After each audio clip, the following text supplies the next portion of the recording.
Hello കൂട്ടുകാരെ, അപ്പോൾ ഇന്ന് നമുക്ക് നമ്മുടെ ക്രിസ്മസ് ട്രീയിൽ ഉപയോഗിച്ച് വേസ്റ്റായ കുറച്ച് ഗാർലൻഡ് ഉണ്ടായിരുന്നു. അത് വെച്ചിട്ടൊരു ഫ്ലവർ വേസ് പോലെ ഒന്ന് അറേഞ്ച് ചെയ്യാമെന്ന് ഓർത്ത് ചെയ്യുന്നതാണേ.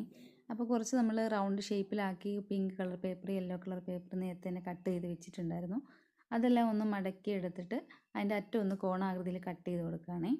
അപ്പോൾ ഒരു പൂവിൻ്റെ ഷേപ്പ് പോലെ കിട്ടിയിട്ടുണ്ട്. അതൊന്ന് ഫെവിക്കോൾ ചേർത്ത് ഒട്ടിച്ച് അപ്പോൾ രണ്ട് കളർ നമ്മൾ ഒട്ടിച്ചെടുത്തിട്ടുണ്ട്. അതൊന്ന് രണ്ടെണ്ണം ഒന്ന് അടുക്കി വെച്ച് ഫെവിക്കോൾ ചേർത്തൊരു പൂ പോലെ ആക്കി എടുത്തിട്ടുണ്ട്. അതിനുശേഷം ഒരു ഫോയിൽ പേപ്പർ കമ്പിയുടെ അറ്റത്ത് ചുറ്റിയിട്ട് ആ പൂവിനുള്ളിലേക്ക് അത് ഇറക്കി വെച്ച് കൊടുക്കുന്നുണ്ട്.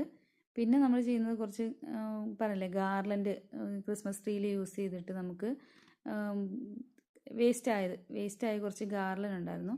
അപ്പോൾ അതെല്ലാം കൂടി ഒന്ന് ചേർത്ത് വെച്ചിട്ട് നമുക്കതൊന്ന് എല്ലാം നമ്മൾ കമ്പിയിൽ ചുറ്റി കൊടുക്കുന്നുണ്ട്. ഉണ്ടാക്കിയ പൂകളെല്ലാം നമ്മൾ കമ്പിയിൽ ചുറ്റി കൊടുക്കുന്നുണ്ട്. അപ്പോൾ അതൊന്ന് നന്നായിട്ട് ഒട്ടിച്ച് ഫോയിൽ പേപ്പർ ചുറ്റി എല്ലാ പൂക്കളും സെറ്റാക്കി എടുത്തിട്ടുണ്ട്.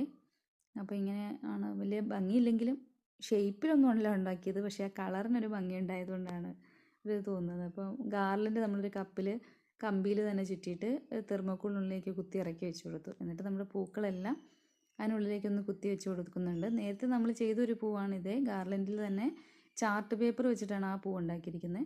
അപ്പോൾ നേരത്തെ നമ്മൾ ഒരാഴ്ചയ്ക്ക് മുന്നേ ചെയ്തൊരു ഗാർലൻഡ് വെച്ചിട്ട് ചെയ്തൊരു ഫ്ലവർ വൈസാണ് കാണിച്ചത്.